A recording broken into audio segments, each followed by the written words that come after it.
एक बहुत अमीर आदमी ने एक भिखारी से पूछा, तुम तो इतने हट्टे कट्टे हो फिर भी भीख क्यों मांग रहे हो? भिखारी बोला, साहब मेरे पास महीनों से कोई काम धंधा नहीं है, अगर आप मुझे नौकरी दे तो मैं भीख मांगना छोड़ दूंगा। अमीर बोला, मैं नौकरी तो नहीं दे सकता, लेकिन तुम मेरे बिजनेस पार्टनर बन सकते हो। मेरे पास एक चावल का प्लांट है, तुम चावल बाजार में सप्लाई करो और मुनाफा महीने के अंत में बांटेंगे। भिखारी ने कहा, लेकिन कैसे बांटेंगे? क्या मैं 20% लूंगा और आप 80%?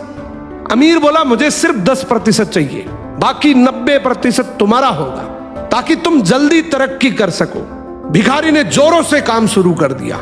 उम्दा चावल और सस्ते दामों से उसकी बिक्री बहुत बढ़ गई और उसे खूब मुनाफा हुआ।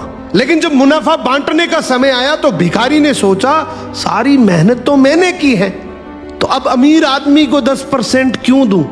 अगले दिन अमीर आदमी आया और जब हिस्सा मांगा तो भिखारी ने बहाना करते हुए कहा कि साहब मुझे तो बहुत नुकसान हुआ है, मुझे जितना मुनाफा हुआ है उतना तो कर चुकाना है, तो इस हिसाब से मुझे कोई मुनाफा नहीं हुआ, तो आप इसके हकदार नहीं हैं। अमीर आदमी ने कुछ नहीं बोला और वहां से चला गया।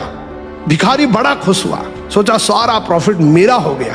अब भिखारी उन पैसे से रोज मौज करे। ऐसे करते करते उसके पास से सारे पैसे खत्म हो गए। अब पैसे भी नहीं है और काम धंधा भी नहीं है, तो मजबूरन उसको फिर से भीख मांगना शुरू करना पड़ा। एक दिन वो अमीर आदमी उसके पास से गुजरा और उसको देखा, क्या ये तो फिर से भीख मांगने लग गया। अमीर आदमी ने एक बहुत अच्छी बात बोली कि इस दुनिया में गरीब और अमीर आदमी जो होता है ना, उसमें सबसे बड़ा डिफरेंस होता है उसकी सोच का। एक रिच माइंडसेट हमेशा ये सोचता है कि मुझे भी प्रॉफिट हो जाए और मेरे साथ जो काम कर रहे हैं उनको भी प्रॉफिट हो जाए, लेकिन एक पुअर माइंडसेट हमेशा ये सोचता है कि जो भी प्रॉफिट हो सिर्फ मुझे ही हो। अभी लाइक सब्सक्राइब नहीं किया कर दो भाई।